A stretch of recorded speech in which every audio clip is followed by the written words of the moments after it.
1984. A few days before Christmas, struggling inventor Randall Peltzer arrives home to his family with an early Christmas present for his son, Billy. A pet, something he picked up in a store in Chinatown. A small, adorable, furry creature called a mogwai. What is it? No. It's your new pet. Billy names him Gizmo, and Gizmo seems like the perfect pet. He's cute, he's cuddly, he loves watching old horror movies, and he even loves to sing. But there are 3 vital rules that Billy must obey when it comes to owning a mogwai. Never expose him to bright light, never get him wet, and never, ever feed him after midnight.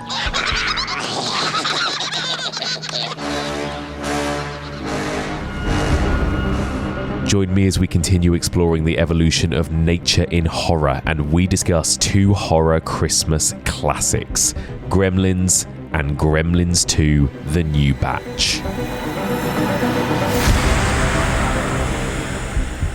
Merry Christmas. Welcome back to the evolution of horror. My name is Mike Muncer, and as ever, I am your host. In this podcast, we explore and dissect the history and the evolution of the horror genre, one subgenre at a time. We are currently in the middle of our 10th season, exploring the evolution of nature biting back in horror, and this is a little Christmas bonus special, something that fits neatly into the Nature Bites Back season that I've been holding off from releasing until nearer the holidays. So, as it's less than 1 week until Christmas, here is your bonus Nature Bites Back episode, in which we are going to be discussing, as that intro suggested, Gremlins from 1984 and Gremlins 2: The New Batch from 1990. Both of these discussions will be spoilerific. Give yourself a Christmas treat. Why wouldn't you? Go and watch these films before listening to our discussion.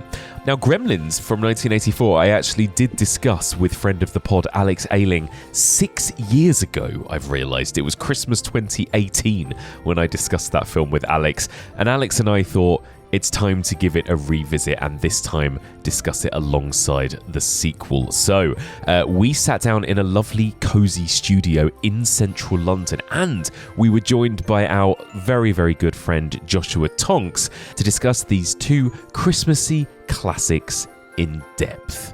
Enjoy.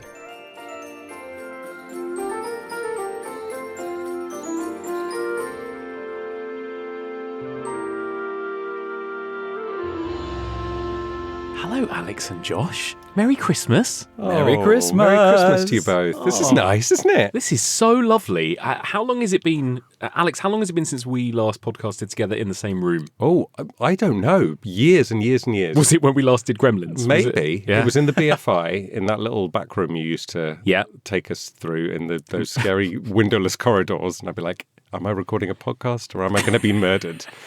It's actually amazing the amount of times I brought people that had never met me into a back room in that sort of brutalist concrete building where there was no phone signal. But everyone just trusted me. It was fine. Yeah. You just have that kind of face, don't you? Yeah, I do. And Josh, what about you? I guess it was the same with us, wasn't it? Same, yeah. It was Witches of Eastwick.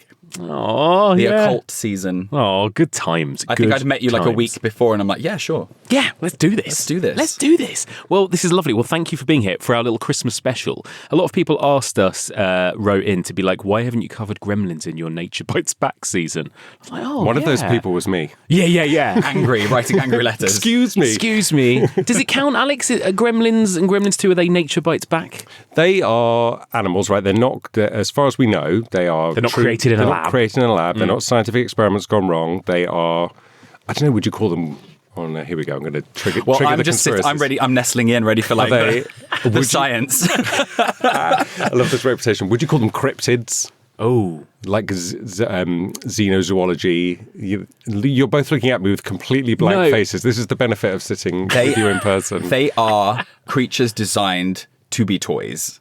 That is what they are. Boo. Yes, they are. No, they occur naturally in Chinatown. I don't know.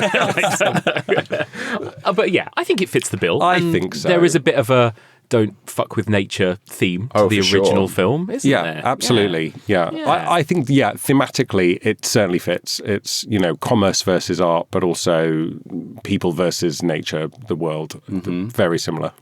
Exactly. And so we've discussed the first one together, but we never discussed the sequel, did No, we? I think we sort of danced around it a little bit. Love that it. was 6 years ago. I can't believe it's been 6 years. That's nuts, isn't it? insane. That is insane. Josh, what are your kind of go-to Christmas, sort of spooky Christmas movies? Do you have any traditions? Yeah, I mean, I think we all love Black Christmas, don't we? Yeah. In fact, the three of us have been to see it together, We haven't have. we? Oh, Yeah. that was so special. Yeah. Front row of the Prince Charles. Yes. We've seen it a few times together as well. I'm Yeah. sure we watched it at mine. You watched at your place last Yeah, year. we did. Yeah. And then we're going to go see it again. Yeah, that one. I love Home Alone. Not necessarily spooky, but it does have that kind of like all the traps and stuff like that at the end is super fun. And you can see that's influenced so many horror movies as well.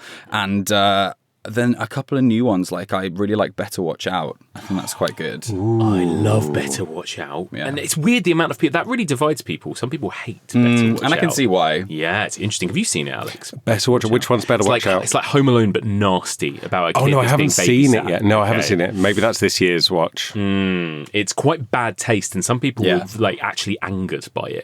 but I thought it was great. It's now become one of my new Yeah, it's faves. fun. What about you, Alex? Is it Black Christmas for It's you? Black Christmas. It's Home Alone for sure. It's also Die Hard. It's also It's a Wonderful Life. Oh yeah. Muppets. Oh, Muppets Christmas Carol. Do you know what? I went to see that in the cinema last year. It was genuinely like a transformative experience. That is a perfect film. Oh, yeah. It's perfect. I love all the song. There's magic in the air. Okay, There's magic in the air. time until Josh started singing. Tick that off your bingo. He hasn't mentioned Scream yet, but but I will when you hear my introduction.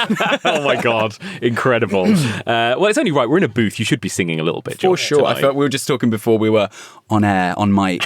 We were just talking about how we feel like we're going to be recording our like Christmas single. Yes. Need to take a photo of the three of us and I we'll think post so. it when this episode drops. Amazing. Well, let's talk about these movies then. So we're going to begin with Gremlins, Joe Dante's Gremlins from 1984. Joshua, I believe you have prepared us a plot synopsis for this one. I have indeed. Okay. I've not actually read this aloud, so anything I've written down, who knows if these sentences will make any sense. Okay, here we go. It's Christmas in the picturesque small town of Kingston Falls, and local inventor with big dreams, Randall Peltzer, has brought home a very special gift for his son, Billy. That gift is a mogwai, an adorable furry creature named Gizmo. However, there are certain rules that one must abide by in order to successfully take care of a mogwai. For instance, number 1, you can never have sex. Wait, sorry. Wrong movie. Unbelievable. Rule number 1, keep them out of sunlight. Number 2, don't get them wet. And number 3, never, ever, ever, under any circumstances, feed them after midnight. Now, I'm sure you can only imagine what happened next. After accidentally spilling water on Gizmo, Billy's furry friend begins to multiply, and after these replicants trick him into feeding them after midnight, Billy watches as they transform into a deadly infestation of Gremlins. Can Billy and his love interest with an inexplicably dark Christmas secret, Kate, save Kingston Falls? Or will Christmas be cancelled forever? Oh, I got chills. That was I got good. chills. I would have got chills, but I'm wearing an incredibly hot polyester jumper. You are. It's lovely, though. It's gorgeous. It's gorgeous. Well, let me ask you, but I mean, Alex, we talked about this 6 years ago, this movie, but just remind people, what do you think of this movie? What's your history with it? 5 stars, no notes. Done. Easy. Podcast over. It's great, isn't it? Like, I'm watching it again, I'm just reminded of what a marvel it is. Like, what a brilliant piece of filmmaking. Everything about it is designed to thrill and, like, gross you out, but also it's cute. Yeah. It's Christmassy. It's about films. Oh my God, it's everything. Yeah. And my history with it, like I think I told you before, I came at it the wrong way around. So I had Gremlins 2 on video, which I'm pretty sure I recorded off the TV, actually, and it had like adverts in it or something like that. Nice. And then, so that was my introduction to the world of Gremlins. And obviously the merch and the toys and everything came first. And then I came to the first film. So it was a very different kind of way in. But yeah, I love it now. So you weren't like a child when you watched Gremlins? No. 'Cause I'm always intrigued to know, because I think I was about a teenager when I watched it, but I'm always kind of intrigued to know what like young children would make of this movie, you know? Yeah. Because it's that weird kind of, is it a kid's kind of gateway horror? Is it not, you know? It's definitely a gateway horror. I don't think it's a kid's horror. Would you show it to your kids? Yeah. No, you asked me that question last time. Did I? When they were God. 3 and 1, and now they're like 9 and 7. And I think Probably they should could have shown it to them then. They would remember it. Exactly. I think they could probably handle the gore and the things like that because it's so cartoony. I wouldn't be worried about that. It's all the stuff with Kate's dad that is just really upsetting, and they wouldn't be able to get the irony of it and that whole thing. And I think just the trauma of dying parents is probably too much for them at the moment. That's fair. That is very fair. Josh, what about you? Yeah, I was trying to think back when I'd actually seen it for the first time, and I can't remember. I can remember when I watched Gremlins 2, but I can't remember when I first watched Gremlins. But what I do remember are those gateway horror moments. Like Alex is just stripping in the corner. You can probably he thought he was going to be sneaky and sneak away. He's too hot in his polyester sweater. I'll fill time. It's fine, Al. No worries. I do remember that sequence in the kitchen with, oh my God. with Billy's mum. Like, I think, brings up Scream. I think it's one of those movies where I'd seen it after Scream, and so any element of anything that had even the slightest Scream-adjacent element, I would be obsessed with. And so you've got this woman walking around a kitchen with a knife, like the drama of that. Like, I loved it. And I think the main character, Billy, as well, I think he's that type of sort of sensitive boy next door that little me kind of related to and wanted to be like. He's not this sort of like macho hero. Did you also fancy him a little bit? Oh, still do. Yeah, absolutely. Full on, yeah. Yeah. Which I think is okay because he's not a kid. Even though it's like school, he's like school coded, but he isn't. Which is interesting, He's a isn't working it? adult, He though, is. right? He works, Yeah. he works He's the like bank. 20, yeah. Yeah. It's weird that him and Kate, right? Yeah. Like they're hard to pin in. I guess they've just left school. Kate, have they? who works at the bank but is also moonlighting at the bar at the bar, night. Like, yeah. She's got to get by. got to she earn a does. living. She's working for free, though, at that bar. She's helping out. She's not getting paid. Oh, really? Yeah. missed that. I was- So she doesn't have to hire another waitress. She's probably working for tips. Yeah. Oh my God, I didn't even know that. Unbelievable. But yeah, they are.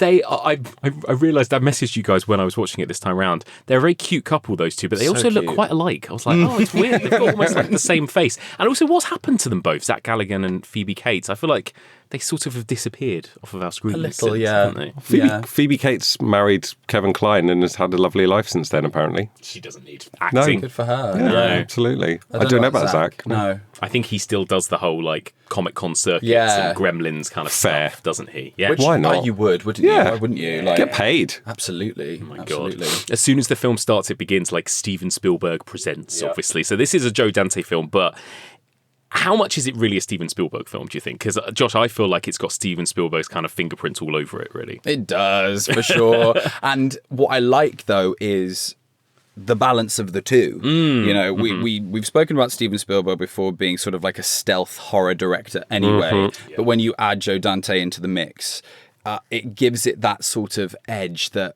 makes it feel a little bit more grown up. And I think those are the ones that endure longest. It's not so saccharine that you can kind of be put off by it when you're older. But when you can watch it sort of at any age. Like, it feels a bit edgy and dangerous when you're a kid to watch it, and the scary bits. But as you get older, there's still stuff to appreciate. Yeah, agreed. Do you feel that, Alex, that kind of Dante-Spielberg balance, I suppose? They're almost like the perfect partnership, actually. It's like, because Spielberg has got a lot of cachet at this point after having directed Jaws and made all the money in the world. Like, he can then be a protective producer, and he can nurture these up and coming filmmakers and give them opportunities and protect them from the suits, because everyone's going to listen to Steven Spielberg. He knows what he's talking about. He knows what he's doing. And so for that reason, I like that. I like Steven Spielberg as a producer on this. And you could argue like how much of his influence might be in the directing style, but like, if you were a director, wouldn't you want like help from Steven Spielberg? Like, wouldn't you want to have him as a creative producer, like backing you and giving you notes and whatever else? Yeah. Like, I think it's a good partnership, and it's so well crafted as well. Like, I was looking at it, and it's almost in that era of movies where and we'll talk about like the sort of consumerism, capitalist elements of the movie, but like there's a little part of me that like felt nostalgic about seeing Burger King in the background. You know what I mean? The Like, old logos. yeah, things like that, but also like it's similar with like Back to the Future with like Pepsi and stuff, where these are huge like awful corporations, but it almost feels like cool to have them in these movies at this point. Now it feels like, oh, product placement gone mad. Do you think but it all felt part of being a kid, is like having all those big things. It almost feels like indie, even though it's so mainstream. It's really weird. But do you think as well that's like back then, America was a lot more aspirational than I think it is now? You'd look across the Atlantic and be like, wow, that's America. And it was much harder to get there. You'd have to, like in the 80s, you couldn't even fly direct. You'd have to stop somewhere and get over there and refuel the plane or whatever. And also, like, all that American stuff hadn't really come over here. And so when you see, like, Burger King, we had Wimpy. We didn't have Burger King yet. And so when you look at it, it feels exotic and exciting, which is nuts to think about. And where they're shot as well is, like, this is shot on the Universal backlot. And so it isn't actually... It's obviously Kingston Falls is a fictional town, but it's not... It's not actually Pennsylvania. And like, it's the same with like Halloween and Nightmare on Elm Street being shot in Los Angeles. Like to us Brits looking at those films, that's why it felt aspirational, because these small towns feel beautiful and picturesque in a way that actually a lot of middle America isn't and doesn't, and is very poor. And you know what I mean? So there's an artificiality to it that we read at a young age as being really real.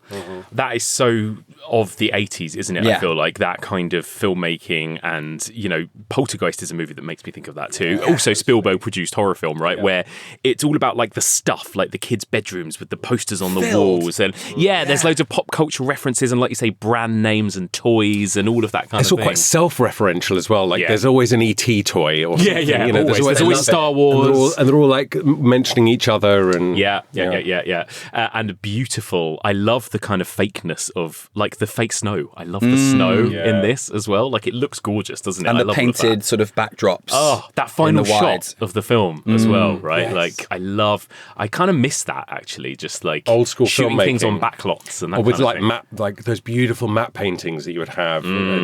Yeah.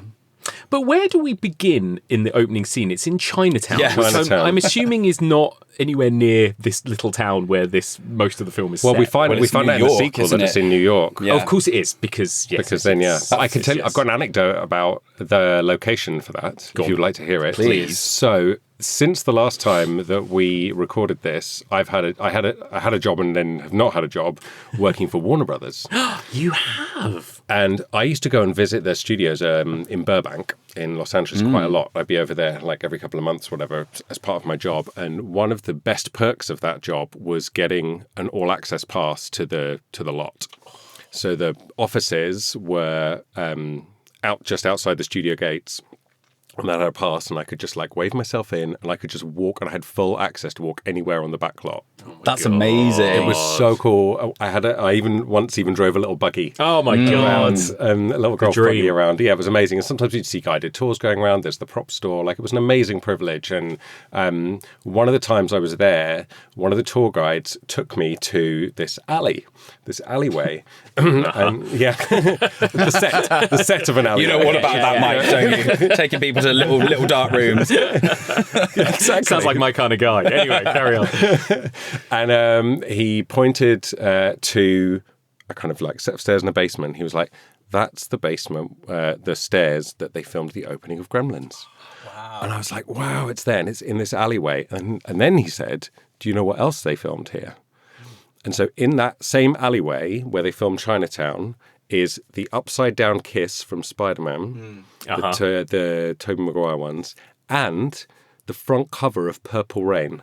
Oh, fair. Album. That's sick. Prints are all shot in that same location. Like, what history? All like three completely different things. That's amazing. All the people Over that all have those stood years. there, Yeah, and then imagine. Alex Ayling, And then me, Yeah. going like, "Oh my god!" But I just realised I said Universal before Warner Brothers. Yeah. well, but course, of course. I don't know where the rest of it was shot. It might have been Warner Brothers, but like the town square and everything could have been. Yeah. I don't know for sure, but like I know the alleyway specific. Yeah. because they all use each other's studios as well. That's so cool, isn't it? And Josh, I want to ask you as our I'm gonna call you our resident Joe Dante expert. Oh yeah, we haven't brought it up yet, and I've been sitting here like, when do I say it? I When do I say it know now? we've got to bring it up because you have actually met him and interviewed him for your podcast, right? Yeah. So back in the day with friend of the pod, Becky Dark, we had a show throughout the pandemic called Return to Erie, Indiana. And obviously Joe Dante was the executive producer of that show and, directed some of the best episodes. And we got to interview him, which was really cool. Can I remember a single thing he spoke about? No,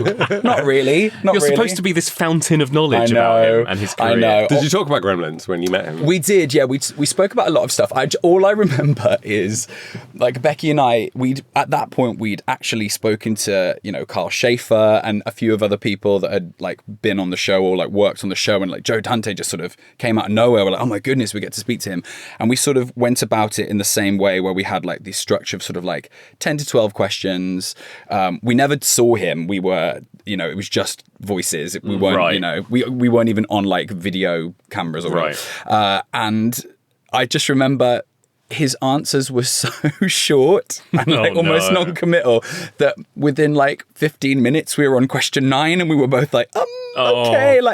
So I think it was it was one of those ones where like I feel like I can barely remember what happened, but it was amazing. Like the fact that you're speaking to this sort of prolific director that because with Gremlins, like I think we forget how influential a movie it is. And I was watching it today and going, oh yeah, like that sort of small town, that like ensemble cast, like you see that has sort of transferred into so many horror movies going forward. Like people are trying to replicate that vibe and that feel. You're so right. And like that idea of there being a central menace and then there are all the stories happening in the town. Like that's been replicated so many times. Yeah. I love that. In a way that feels so effortless as well. Like, even in the opening credits, we're being introduced to these like snippets of different characters and you've got Corey Feldman and you've got Dick Miller and like, it's so cool. And I know from a writing point of view, like that's tricky to do because how are you going to, obviously the actors help, having well-known actors, but like how are you going to remember these characters? And you do, it does it really well. How do we think we would describe, Josh, if somebody was to say to you like what is a Joe Dante film, what does it look like, what's the vibe of Joe Dante, how would you describe him as a filmmaker? I think it's always going to challenge and sort of subvert your expectations. I think there's going to be a level of meta and self-awareness in that, and I think it's always going to be genre as well, like, but it's never going to be straight down the line. He's never going to give you a traditional horror or a traditional kind of sci-fi comedy, like whatever. It's always going to be offbeat. And then I think he likes, he at least in the early days likes his practical effects as well. Oh yeah, he does. And he definitely I feel like you really feel that love for movies, don't you, Alex? Like Josh said, there's that self-referential meta-ness to 100%. it, I mean, this is, back again, this series, like already talked about a Joe Dante film earlier with Piranha. Oh my God, of course. And he's everywhere. He's referencing Jaws in that. He's talking, exactly. And it's you can feel his love for the medium through this film and especially into the next one. And he's like wearing his references on his sleeve, but also like paying homage to them. And characters, I don't want to skip ahead to the second one, but characters that would be a joke in other places turn out to be like secret heroes, like the movie, the horror movie introducer guy and all that kind of stuff. Just like it's just seeping through everything. It's almost like he can't help himself but be film. And he's got that kind of, we talked about this, Alex, that kind of Roger Corman background, right? Like he knows how to make a quick, efficient kind of 90-minute movie, doesn't he? In that regard. Yeah. Oh, when I put this movie on and then it just starts and then Darlene Love kicks in and then you got the shot of the town. I was like, yes, Christmas has started. Let's go. Exactly the same feeling, I almost forget about the Chinatown intro a lot of the time, which is so strange because you have the voiceover and it starts like almost like we're in a film noir. Yeah, like, it's very noirish, isn't it? Yeah. Which then never comes back until the very, very end, which sort of bookends this, I guess, sort of Christmas story that's being told. But it does sort of lean into the idea that this is a story, it is... like we can sort of break the fourth wall a little bit, which then he goes apeshit with in the second one. But he sort of sets up that straight away, even though he doesn't return to that midway through. Yeah, it's a really nice mix that of feeling like there's something that makes it feel quite timeless, like an old like you say, an old Christmas tale or something. Well, there's so many references. Every movie that they show is in black and white. Like all the characters are watching these black and white Christmas movies or like sci-fi horror B movies and things like that from the 50s, black and white. It's and then they all kind of sort of like seep into the actual story as well, which is so fun. Like when he's at the Inventors Convention, you've got like Forbidden Planet, Robbie the Robot returns to Forbidden Planet. Yes. You've got the time machine in the back. I actually, for the first time this watch, I noticed that in between the shots, the time machine actually disappears and is smoking and has gone through time. Yeah. I didn't even notice. And there's two people like looking around. There's so much like background detail and everybody's in their own little movie wandering around. Which is so eerie Indiana. That's what he does in every episode. Yeah. He fills the space with stuff that's going on in the background. It's almost a little bit David Lynch as well. But it's just the tone is so different. Mm-hmm. But that kind of suburbia and what's going on beneath the surface he likes to play with too, but in a very different style. Yeah, of course, the Burbs, which I think I talked about with you and Becky on your podcast, right, as well. There's that sort of vibe, isn't there? And it's something that always reminds me of this era too, when you've got a character that is an inventor. Do you know what I mean? Yes. As well, like gadgets and things. You know, I covered Honey, I Shrunk the Kids a few weeks ago, and there's almost that kind of vibe, isn't there? Sure. So we meet this guy who is, you know, and this is the opening scene when he buys. Well, are we still on the opening scene? Yeah, well, we're not going to go through it scene by scene, don't worry. But just while we're on it, this is where we first meet little Gizmo, right, the Mogwai. Yeah. And I was going to say he buys it, this dad, but he doesn't really buy the... No, it's a little boy. He has sold it. He has sold it, yeah, exactly. He kind of steals it, sort of, but gives him money to steal it, I suppose. Yeah, it's a non-consensual sale. Well, the little boy gives it to him because he's like, look, Granddad doesn't know what he's talking about. We need the money. Here you go.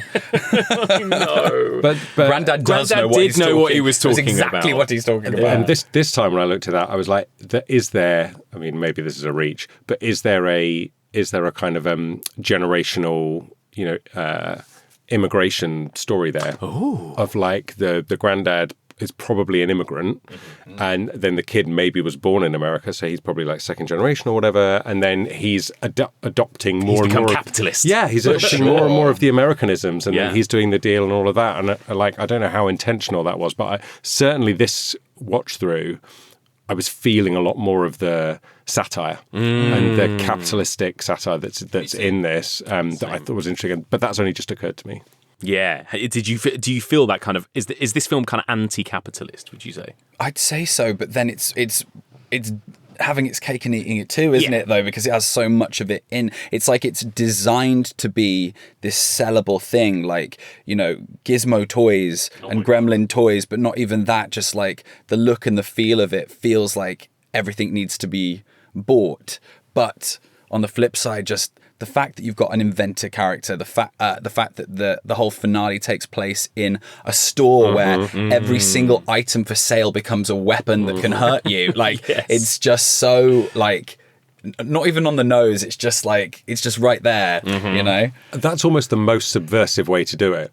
Yeah. Actually, it's just like, here it is. It's right here, you know, and we're selling it to you, and also you're a part of the problem. Yeah, absolutely. And it's also a great way of like, we're going to make this very mainstream movie with lots of mainstream money behind it, but actually I'm going to smuggle in all of this kind of like quite fun satire, you know, in amongst it. You know, it's like, it feels a bit mischievous in that way. Very. I think, and do you know what? Like, it wouldn't happen today because it would be so hand-wringing, like, I'm so more... Are we portraying that, like, all that thinking would get in the way of telling the story. Yes. And then it doesn't, does it? It doesn't. It actually helps. Just, it's unleashed, exactly. And actually, you're completely right, because then it comes all the way back around and it makes the audience complicit. Yeah. Like, I'm wearing a Gremlins jumper. Exactly, I'm complicit in the capitalist continuation of this thing, 40 years old, still going, still making money for Warner Brothers. Oh my God, exactly. Well, let's talk about little Gizmo, like the design of him, because when Randall brings him home, gives him to Billy, this is when we first meet him. What do you think of that design, Josh, of little Gizmo? I mean, it's unmatched, isn't it? Yeah. Like, it's perfect. Not only is Gizmo the cutest, I can't think of anything cuter, like, out of practical sort of like creature creations, but a level of emoting and character. It's the big eyes, isn't it? Which is very like, that's how you get humans with like big eyes. That's why we like don't kill our babies. You know what I mean? Like they've got these big eyes looking at us. Yeah. But little things like, he's sitting in bed, scared of the TV, and then falls asleep. Like it's so well done. And the reveal, I mean, I posted a little gif of it earlier, but like just the tiny little hands coming out of the box and then the big face. And they're really clever with how they do the reveal of Gizmo. You don't see Gizmo at the beginning, and it's only at that moment where Billy's introduced to him that you do. And it's just so effortlessly done and so sweet. And then instantly he's singing and he's got a Christmas hat. It's like cute, because they know they're gonna have to show the opposite with the Gremlins later, so it has to be the cutest thing ever. But it's a technical marvel. It's an artistic marvel, because the articulation of the fingers and the mouth and all of the different hydraulic. I don't know how they were doing all of that, and then the puppetry on top of that is just, you believe it. Like, not for a second did I ever think, like, this is a hand puppet, this is someone's controlling this remote control. You just believe it. You just buy it for real. Yeah, and you need it to be protected at all costs throughout this film as well, right? I could happily watch an alternate version of this film where Gizmo doesn't get wet, nothing happens. They just have a lovely Christmas together. A lovely Christmas. I'm pretty sure there was a Gremlins cartoon at some point in the 80s. Yeah. This triggered a memory. I'm sure it's just lovely. Just Gizmo hanging out, having adventures. Singing songs.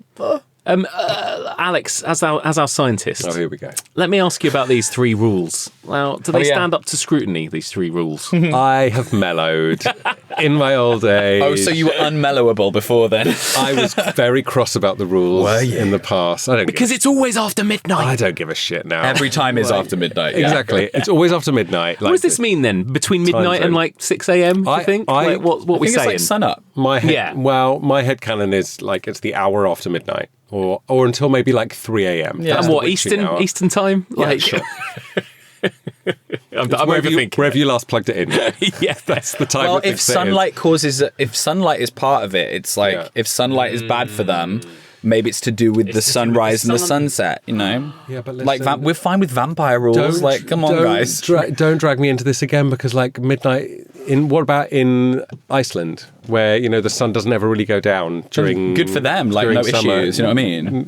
No problems. But then not 30 days of night. Like Alaska, there's no sun for a month. Oh, they could just have gremlins running around. Yeah, no problems. That's good. But what if the snow melts and they get wet? God! This is the thing. What about the moisture in the air that's everywhere? Do they not sweat? Yeah.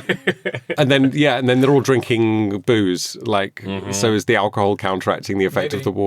Yeah. Don't care. I actually don't care anymore. I appreciate the fact that the rules bring out the worst in people who want to pick holes in them, because then it allows me to not care about those people. The rules, including past me. I agree, and I think Josh, as a storytelling device, I think the rules are what has made this film so timeless. Don't you think? It's like the never say Candyman in the mirror type thing, right? It's like that. I feel like people know these rules without having even seen the film. I have a tea towel from Becky Dark with those rules on them, just in case I forget, while I'm cooking. Quickly mop up the water. Yeah, exactly. Yeah. Exactly. Oh my God. It is so iconic. And, I, again, just going back to that sort of film noir open closing, you can always sort of fan wank your way out of it by being like, well, this is just a story that's being told. Yeah. Yeah, a story that's being told. It's a fable. Can be. Yeah.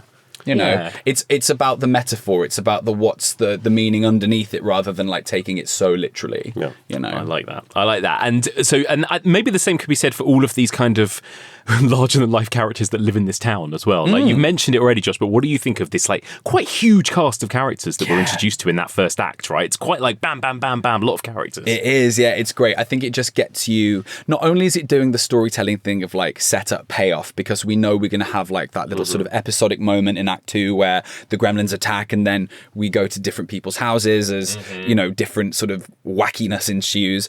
But what we're also doing is creating this idea that was incredibly popular in the 80s of the sort of the family dynamic, the small town, that kind of feel, that, and having that sort of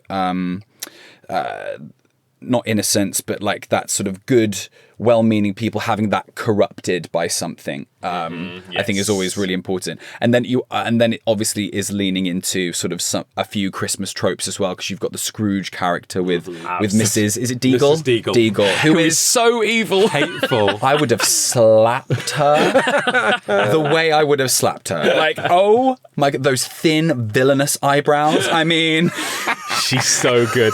When she's like grinning and talking about killing the dog and putting it in the tumble dryer. Awful, She wants to give it like a slow, painful death. She doesn't want it out of her sight. She wants to torture and destroy it slowly. If I was Billy, I'm like looking around. Are you seeing this? Yeah. Are you seeing this woman right now? Oh, The worst. Horrific. Billy's so patient with everyone in this town. Actually, Sweetheart, isn't he? would marry him.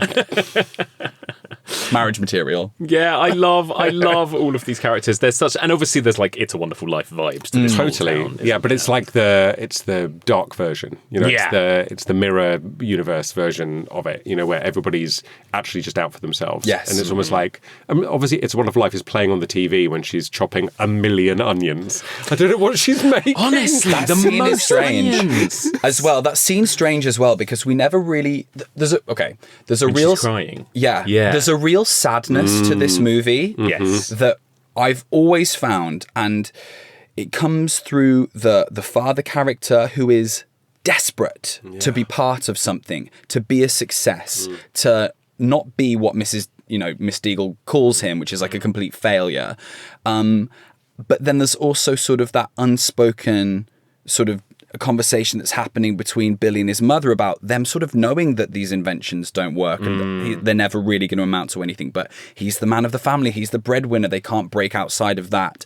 And you have that scene where she's sort of like cutting the onions and she's looking at the TV and It's a Wonderful Life is playing, and it's almost like, is she looking at like a life that maybe she would want more of? But it never goes further than that. I know. But it's just an odd moment, I think. You're so right. I would challenge maybe the idea that, because I read it differently. I read it that this is like a true familial love. She loves it. Yeah, this is like through thick and thin. We will support you. Like I'm gonna be here to allow you to be your true, honest self. And Agreed. maybe the next invention is the one. And but they know as well. Like they have a little laugh together. Like the mum and the dad when they're like one of the things goes wrong and they're just like, oh, come on. And, you know, and you're right. All of those things with Billy, I love all of the times where he's about to approach one of the inventions and there's just a pause of trepidation of like, what is going to happen to me this time? the orange juice. The juicer where he walks, it's like really in close shot, and he walks in and looks at it like it's this like thing that's about to explode. like a bomb. So good, yeah. But she's a fascinating character though, the mum, right? Because there's a kind of sadness to her. Then there's like a rage to her, I think. Like when she then gets the gremlins in the kitchen, right? What an incredible scene in terms of just how on it she Fuck is. 'em up, Janet. She is protecting her family. She's protecting her domicile. Like she is no wallflower. She is like family at all costs. Oh yeah. Like it's really like the character is so well drawn and like so well observed, and everything that she does is to protect her family, and and she will do anything. Final girl energy, like Yes. using resourceful, using everything she can. She's using the blender, she's using the microwave, and then she stabs the fuck out of that one. Great, love, obsessed. She with kills her. more gremlins than anybody. She does. Yeah, she does. She's the real hero, Queen. isn't she? Yeah, Love her. And of course, it's an 80s movie, Josh. So we have Corey Feldman, little Corey Feldman. Underutilized, but it was before he became quote unquote Corey Feldman. Right. But you see him at the beginning, and then I was like, in my mind, you're like, oh, he's going to be helping them out in the finale at the end, you know, and isn't really there. You see him cut through Christmas lights with scissors, though, which always like shook me to my core as a kid. I remember being like, no, electricity. No, you can't. Dead.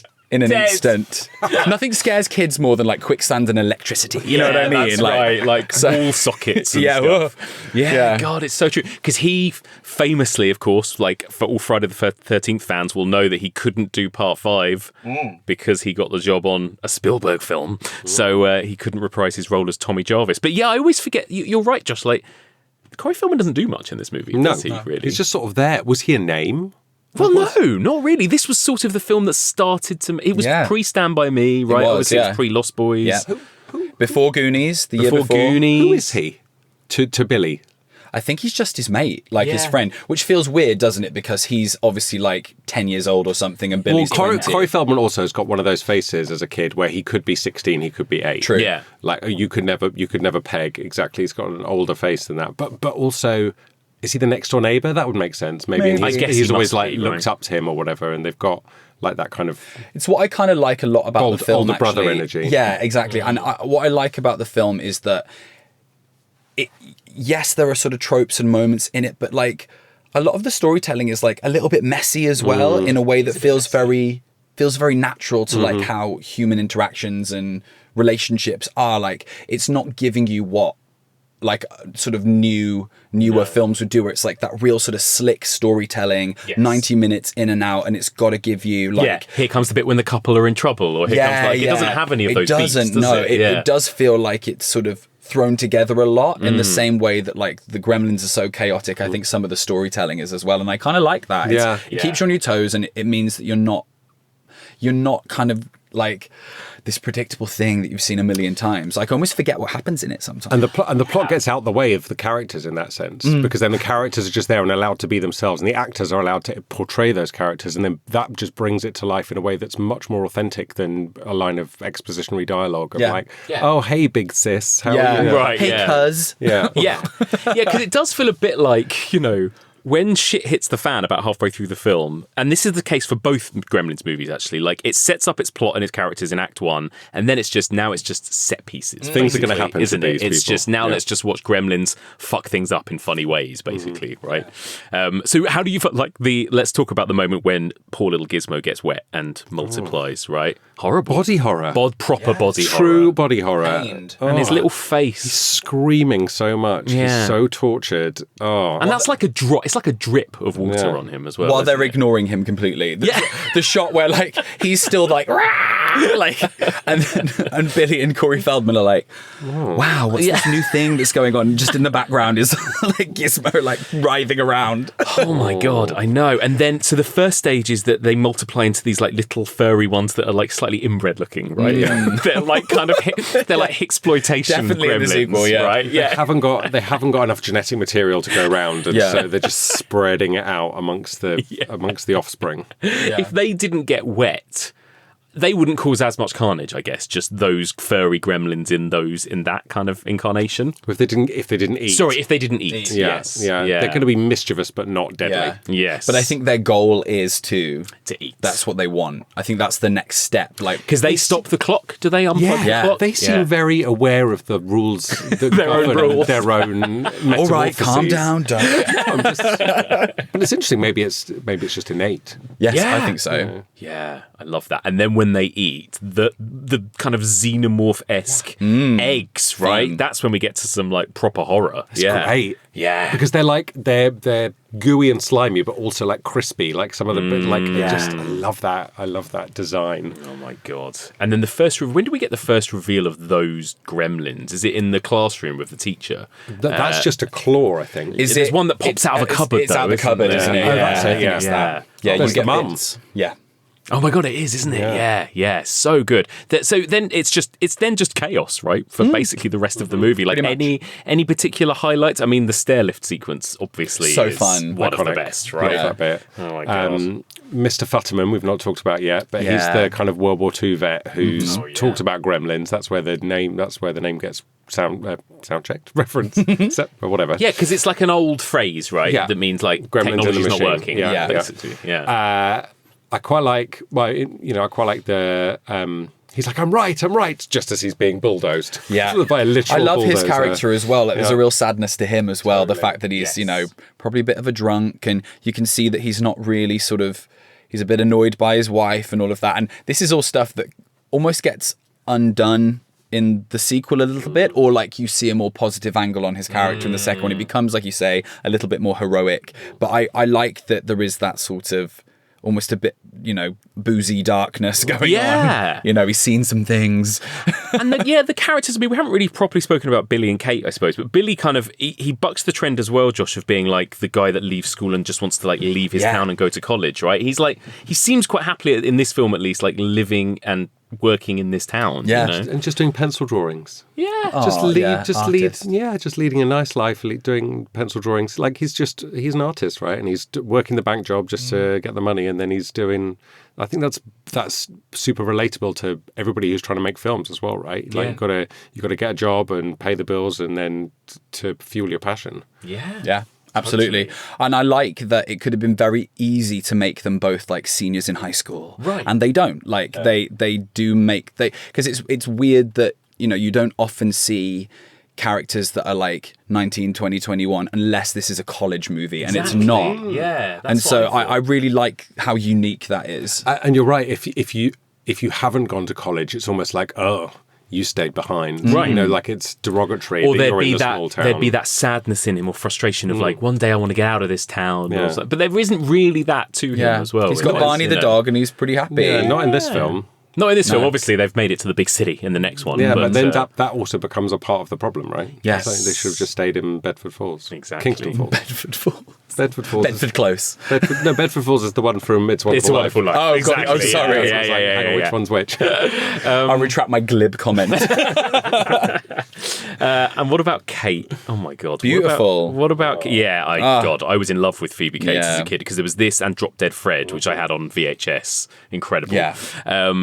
Kate with her very, very dark backstory as well. What do you make of that whole monologue? At the 11th hour, we're an hour 20 minutes into the film. Normally, this is where everything's ramping up and we stop dead in for its a track. monologue that has nothing to do with the story, basically. We laid a little breadcrumb earlier that she doesn't like Christmas.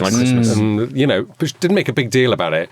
And also I'm thinking like, but that's quite a big... So I reckon everybody in the town must know that story. Yeah.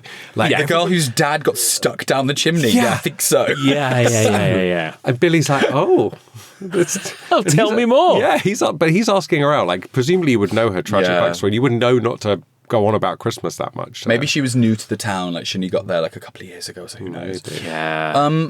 Yeah, her It's character. the detail of it, right, as well. It's when they're like, oh, we put the fire on and we could smell the flesh burning and He'd been there stuff. for 6 days. He'd been there it's like, firefighters holy came. shit. That is where this film is so hard to categorise. And again, it feels something so of its time in the 80s, where you had these really dark, sort of, kind of family films or not, like, and they're really hard to put in a category. Again, films these days are so in specific categories, aren't they? It just feels like you wouldn't get this now. This famous Christmas movie released in America in June. In June! Yeah. June the 8th. It was a summer blockbuster, right? Yeah. I mean, it really was. Brilliant. It was massive. It was $11 million budget and it made $212 million domestically. Wild. So Biggest film of the year. Biggest film of the year. Released huge. in June, Christmas movie. But it was released in June. Amazing. They knew it had legs. They knew it was still going to be playing by the time it got to Christmas. Wow. Didn't want to do it too soon. They weren't wrong. It was released on the same day as Ghostbusters in the UK. What a year. The same day, which What a was time. 40 years and 2 days ago. Yeah. Oh, I know. Oh, Yeah, no, it's literally... 40 days ago yesterday, as we're recording. As we're recording this, 40 years old this month. It's amazing. But yeah, I love that little fact that it was a summer movie. It's unbelievable. Steven Spielberg, I guess, like king of the summer movie. And how do we feel about the... there are certain moments in this that I feel like those are the moments that Gremlins 2 really takes and runs with, right? Like the famous Snow White sequence as well, right? I feel like that there is a little snapshot of what Gremlins 2 is, you know? What's about it? And the everything in the bar. When they start to all have their own personalities, and you've got like the poker playing and the drunk and the flasher, and you've got everyone starting to, and you're like, It's like a femme fatale. Yes. Now, do we love that section? Because I'm going to be a little bit of a Scrooge and be like, that's the part in the film where it's just showing off the effects and showing the characters, where I could take or leave that a little. I agree That's just me. I agree a little bit. Like, I think there's a bit of me, the Scrooge bit of me, that misses the story of the first half that it kind of abandons in the second half. But then some of it visually is so fun as well. So I don't know. Yeah, and I think that's probably what gets you some of the talent that works on the film, is to make some of that fun stuff and see what we can do, and then think about all the apprentices that were working on that film that went off to go and make other things as a result. So I think you're probably right from a storytelling and from the film's point of view, but I'm glad it's in there. Yeah, actually, that is such a good point. And the fact that like it's a showcase for the talent of, you know, it's almost, it can be a bit of a thankless job, I think, doing special effects. I think more so with like computer effects, because they're not supposed to look, you're not supposed to notice them. Right. Obviously with practical effects it's a little bit different, but I think it can be a thankless job, because if you see too much of something it can kind of ruin it. And this is like, no, we're going to show you everything. That's how confident we are. Yeah. It does feel so it feels so confident in its effects, as well it should be.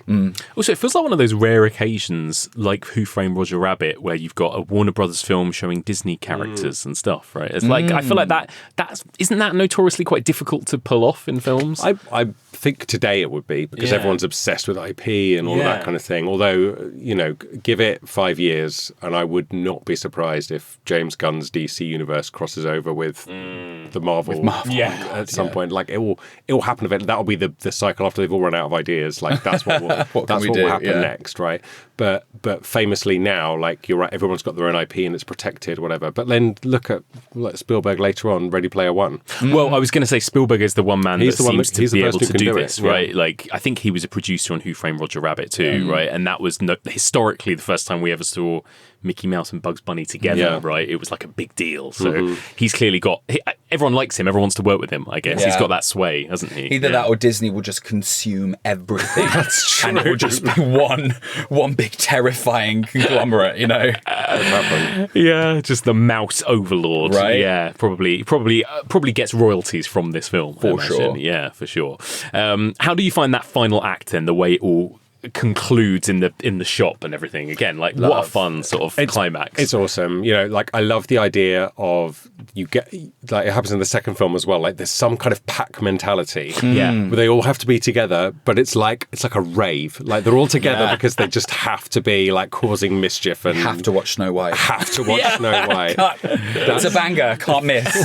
Snow White. The unmissable classic Snow White. And so you can get rid of them all so that you can then have like your hero set piece with the one at the end of the first film. Yeah. I love that. And that extended sequence in the store is it's one of my favorite things, and for two reasons. One, thinking back to how I was as a kid, and like, you know, when you're really little and you play like pretend with your friends, whenever my friends would get too big and they'd want to like, you know, suddenly we've got guns and suddenly we've got all this. I didn't want to do that. Even as a kid, I preferred like a more intimate story as like an 8-year-old. I can see it. You know what I mean? I I always preferred characters that didn't use guns, where it was more like, you know, come up with story ways of getting exactly. Home Alone. Home Alone, exactly. I was very much, and that's what I like about the ending. And also, I just really relate to the Stripe character who... We haven't talked about Stripe. Yeah. Yes. So Stripe is one of the sort of like the lead gremlin. He's got like the white, big bad mohawk that they're sort of fighting at the end. I just love the fact that he nips away to grab some snacks, and that's why he survives. That's totally my vibe, totally my energy. Like, oh, this huge important thing's going on, and I'm just like like grabbing some snacks. You know. Yes. Oh, it's so good, isn't it? It's such a fun. Again, like there's that comparison in my head to so many films like that of that era. Even like, is it one of the Chucky films? Is it the second one that there's in a big toy store kind of or showdown, the warehouse, or the warehouse, exactly? Yeah, I love it. It's so good, and then it all comes to such a kind of satisfying end of the Christmas tale kind of conclusion, doesn't it? And Mr. Wing comes back to collect the Mogwai, and kind of this is where he teaches us all what the lesson, the moral of the story, right, Alex? Which is basically don't fuck with nature. Don't fuck with nature, but it's you know. It's a cartoon in that sense. Yeah. In that, and all the cartoons of the 80s, you always had to have the moral of the story at the end that allowed you to do all of the other crazy stuff during the movie. Yeah. But yeah, the moral of the story is your rapacious capitalistic nature is going to ruin everything. Yeah. And you don't deserve this thing. You don't deserve this cuteness. So I'm going to take it away. Yeah. Yeah. Take it away and protect it, Mr. Wing. I would rather that. Yeah. Amazing. How well... So it's 40 years old this month. Unbelievable, at least in the UK. Josh, you've talked about this a little bit already, but like, how big a deal is this movie to like things that may have been influenced by it since, do you think? I think hugely. Yeah. I think there's probably there's an entire generation of filmmakers that have been inspired by this movie and want to recreate the same feeling. Because like I said at the beginning, it just strikes that perfect balance of being edgy and dangerous for young people, but still sort of satisfying for adults to watch as you get older. Like, I think it has had such a huge influence, and it's almost unfortunate that I think I looked at my Letterboxd review to see what I'd said, and I said they don't make films like this anymore, and I think this is almost like the quintessential they don't make films like this anymore, you know, where it is sort of bold and brazen and self-deprecating, and it's making political statements, but in a way that is so like bubblegum and like easily consumed in the same way that it's talking about stuff. Like, it's clever while still but not appearing to be. I think it's just it strikes the balance so well. That amazing irony that it launched like merch and toys and everything, right? And actually, I think that plays into the story, right? So, yeah, especially if you've seen the merch and whatever else, and you maybe missed it on the theatrical run, you'd be like, "Oh, Gizmo, I know that movie." Like, you might misremember it, or maybe you never saw it, and you're like, "Oh, we could watch that together," or "I'll show that to my kids," or whatever else. The amount of children that have been radicalized into horror fans because of this movie and the next one, I just think, you know, we owe a massive debt of gratitude for that. It's also not become an insufferable franchise either. Yeah. You know, like I think about fans of Gremlins, they're not going in the way that maybe Star Wars fans would, or even like Scream fans and things like that. Like, it's almost nice that it is those two movies, and yes, there's been talk of a TV. I mean, there's been talks of sequels for decades, but like, you know, thinking about a TV series or a reboot, like, what would they do? How would it work? What would they say? How would it be done? Like, I don't know. It wouldn't capture.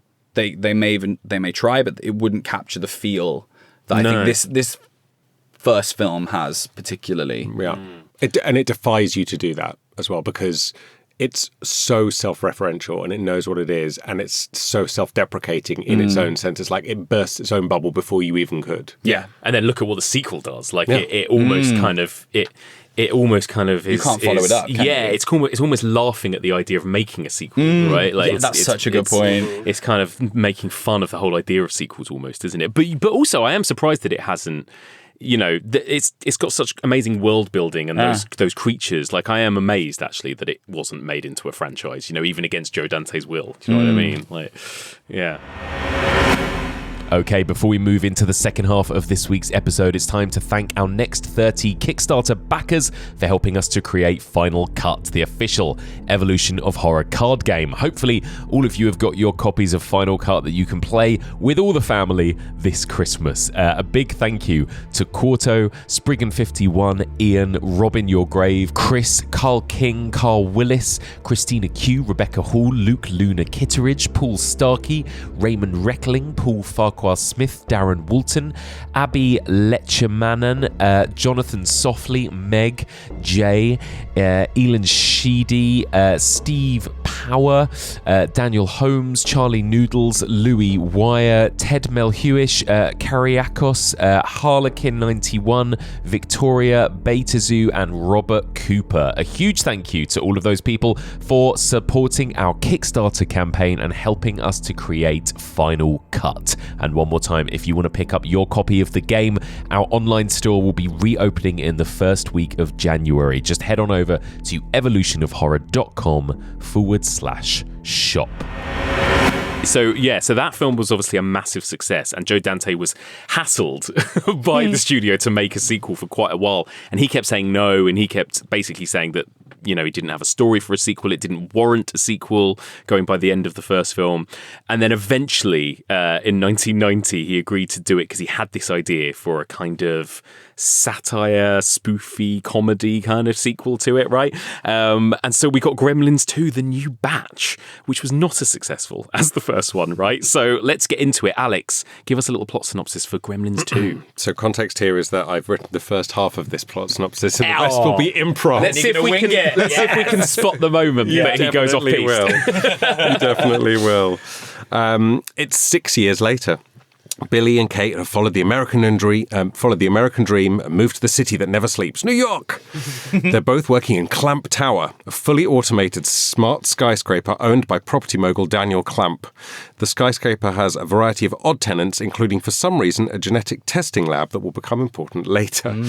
Daniel Clamp has is about to bulldoze Chinatown, and luckily for him, he has employed Billy as a concept artist. Here, this is the part. This is the part where he's drawing and shit is happening. Kate is a tour guide. And as such, Gizmo escapes from Chinatown and is captured by the genetic lab, which leads to water, eating after midnight. Things happen. This movie is wild. There are gremlins like you wouldn't believe. Yeah. Would you like me to list them or should we do them later? Please, give us some gremlins. Gremlins that appear in this movie because they drink fluids of... Various fluids. Various genetic Various fluids with just a picture of something picture on, of just something to on clue you in as to what it might be. So, you have a vegetable gremlin, a bat gremlin with added sunblock that can fly exactly in the shape of the Batman logo. Obsessed. So good. A Phantom of the Opera gremlin. Yeah. A spider gremlin. That's the one I remember the most. Yeah. Yeah. A brain gremlin who has the ability to spontaneously create glasses. With the kind of weird sort of Lloyd Grossman accent. Yeah. That one. Love. Yeah. An electricity gremlin, of course. And then the most outlandish of all, a female gremlin. With calves to die for and a worrying approach to consent. Yes. Should There's no other be plot. releasing her own lip kits Yeah. because In a way, it was kind of perfect that you wrote half a plot because right. this is what the film does, Yeah. right? It sets up a plot and then it just abandons everything Yeah. like halfway through. And then it's just set piece, comedy, whatever. It even abandons the rules of film and storytelling. Like, Yeah. it abandons everything deliberately, right? It's one of the most anarchic kind of sequels ever. It abandoned its own medium. Yeah, exactly. Exactly, like the form and everything. Yeah, it's incredible. So, what do we think of it generally? Josh, what's your kind of history with this one? How does it compare to the first? Yeah, so I remember watching this movie and I've only seen it once until watching it today for this. And the only things I remember about it were the spider sequence and then like that it's in New York. And I remember the little scene where they just rehash the rules real quick and they're like, oh, what is it? Like this really important thing that happened to them 6 years ago that's like defies all laws of nature. And they've almost forgotten. It's like, oh, wait, what was that? What was Remember that thing that happened to us? Yeah, but really funny. But I remember where I watched it. So I was staying at my grandparents' house, and my brother and I at her house, at my grandparents' house, would share a bedroom. We had these two single beds, and I used to bring my TV with me. In the car. Yeah, we'd take my TV in the car, and it had like a VHS. Oh my God, that's Like something built about in. that feels... Was that a built-in? Built-in. Oh, I love There's something about that feels very 80s teen movie, like your big Yeah. TV, on your bed with you with the VHS. And so my brother was asleep next to me and I'd recorded it off the TV and I was watching it in my room, like really low, really close to it. And that's how I remember watching the movie. Perfect. So I think that so fits the kind of, you know what I mean? Like, so I have fond memories of that time being a kid and like, that's how I'd watch stuff. It's how I'd watch episodes of Buffy and it's how I'd watch like Scream 2 for the 50th time, like all of that. But yeah, I didn't remember much. And then so seeing it this time, I was like, wow, this is like bold, very bold. It's you want a sequel, I'll give you a sequel. Like that's the vibe. And it takes everything that I think it kind of takes a lot of the stuff that you loved about the first film and does something completely different. Yeah, it shuns it, doesn't it? Yeah, I agree. I love this movie, but it's quite exhausing. I think I've only seen it about 3 times. Like, it's a lot, and it's really, really fun. And I love... Disagree. And I love that it is just like, nope, I'm not going to just give you the same movie again. We're going to do something completely insane and different with this one. It's so creative. I love that it breaks all the rules. I love the cast of this one, the cameos, the visual gags. And I guess it's also much more of a comedy film. The first one juggled kind of comedy and horror quite carefully, didn't it? Whereas this movie, it's just full comedy. And actually, we didn't even mention, but obviously the first film was written by Chris Columbus, wasn't it? That Chris Columbus kind of Home Alone, Harry Potter, that kind of Christmas magical family vibe. This movie doesn't have Chris Columbus. Doesn't feel Christmassy at all. Doesn't feel Christmassy. I don't even think it is. No, I don't think it's set at Christmas. Mostly in the day. Yeah, exactly. You've got Gremlins going around. Like, Gizmo is running around full on in the daytime at the beginning of this that I was confused by. But I mean, it's so much fun though, isn't it? It is so much fun. Alex, what do you think of it? Oh, love it. Yeah. And actually, I said this to you on the WhatsApp earlier, but like for me, this is the kind of movie that I would chuck on a Friday night when I was choosing between this or Airplane. You know, Yes. that's the film it reminds me of the most. It is like Airplane, also exhausting. But there's just, if you don't like this joke, don't worry, another one's going to be along in a minute. Yeah. But this one's that one's more about like jokes. This is more just about like visual jokes, set pieces. There's always something to look at. There's always like animals running down a corridor. Or there's just some random elephant. I was like, we're doing that.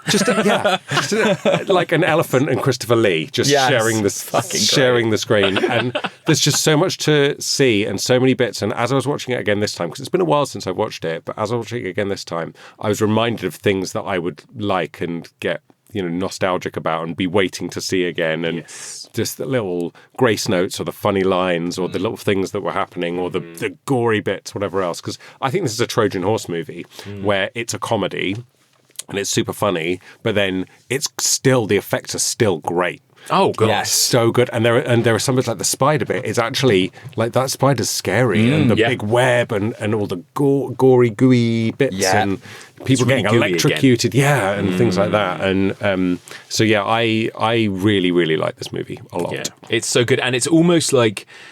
I think that there are some jokes that probably even go over my head. I think like there are you can Google it. There are like whole websites dedicated to every reference to every TV, particularly TV shows. Right, it's very much a comment on television culture. Well, I didn't say in the synopsis because I hadn't written that bit. But there's a TV studio. Well, there's a whole cable network inside Clamp Tower, the Clamp cable network. Yeah, exactly. And there are character names like the twins Martin and Lewis, and there are all these like references to classic golden age American, particularly television. I think that would have gone over my head the first time I watched it. That joke made me laugh so much this time. It's like we got this guy was here to talk about cloning, and then it's this twin popped up. Right. Well, that's where you can see the Erie, Indiana in this one. This one more so than the first one. When was Erie, Indiana? Like 91, 92. So it's just like after a year this. later. Okay. And you see exactly. It's Erie, Indiana, which is a love letter to obviously the sci-fi 50s B-movie kind of thing, but also to television as well. Right, yeah. And you have the twins in the opening episode. You've got their boys in it that then end up getting older for whatever reason, but you have those types of characters as well. So he sort of reused that again, which is great. And just the level of like business that's going on, everything's busy all the time. Like I was just looking and was like, my goodness, I can't even think about movies that aren't Marvel or whatever that have this many extras in them as well. There's always people milling around, and that's what Erie, Indiana feels like as well.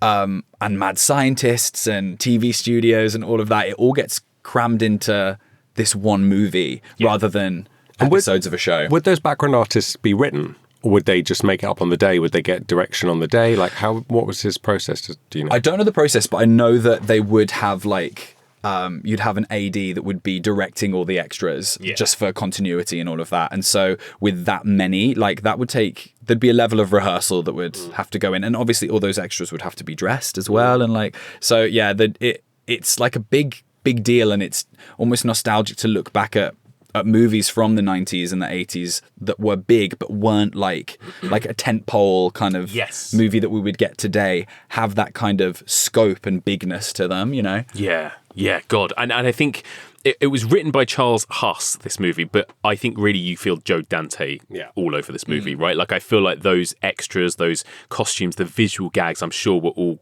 That was Dante coming up with all of that stuff, I imagine, on set, right? Because he demanded, like, if I make a sequel, I want complete creative control.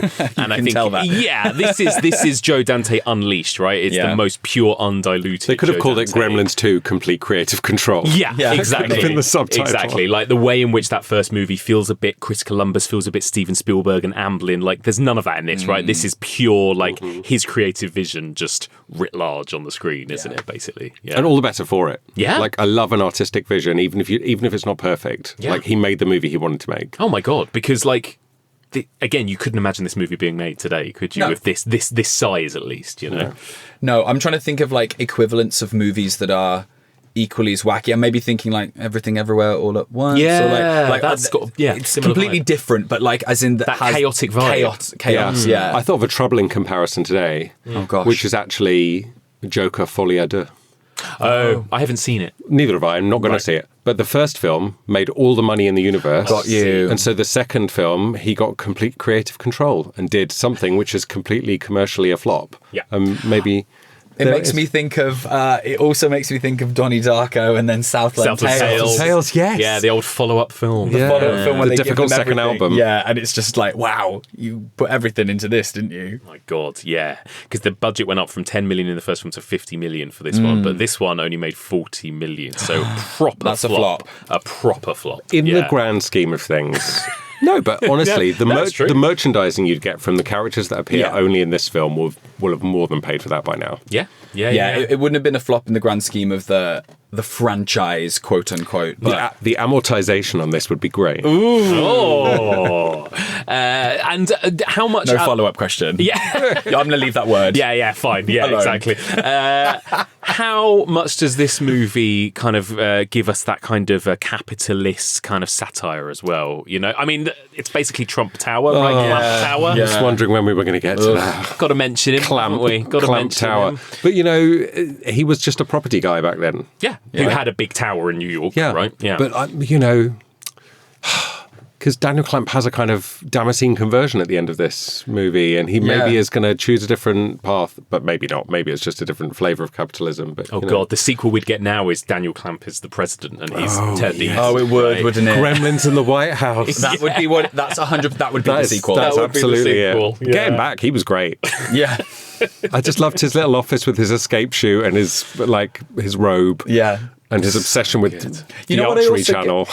I also get Muppets vibes. Yes. You know how there's always like that big corporation that's trying to like take them down and then they like save the day. It kind of Or feels like like all a of them little go bit into like the that. office to like pitch something Complain, to a producer or like a show or like something. they do in like the Barbie movie as well. Yeah, Like, yeah. It feels like that kind of. Or at least This was that's in what Barbie was trying to do. 1990, yeah. Which is a weird time for movies, 1990 as well. Like I always find movies that are like on the edge of a decade, they do straddle worlds. Like, you know, the 80s didn't really feel like it became the 80s until like 81, 82. And it's the same with the 90s, like 93, 94, cool with like bang smack into like grunge and that kind of vibe. Figured it out. But this still feels like 80s, but it's not giving you like, the 80s, you know? Like, it doesn't not in the same way that encapsulate- the first Gremlins did, for example. Yeah, it is. It's a really interesting mix in that regard. And we introduced to Billy and Kate again, who are now working here. This building, by the way, how many Insane. different things are going on in this building? Oh my God. Do you know what happened? So on Friday, it was the day after our work Christmas party. So I was the only one who was in the office. Amazing. And I was literally sitting there and all the lights turned off. And I had to jump around and move around to make the lights turn back on. And then that happened in this smart building. So this good. film is predicting the future. It knew. It knew. Well, I love the fact that in like the Clamp's office must be at the very, very top. If you look out the window, it's like Clouds.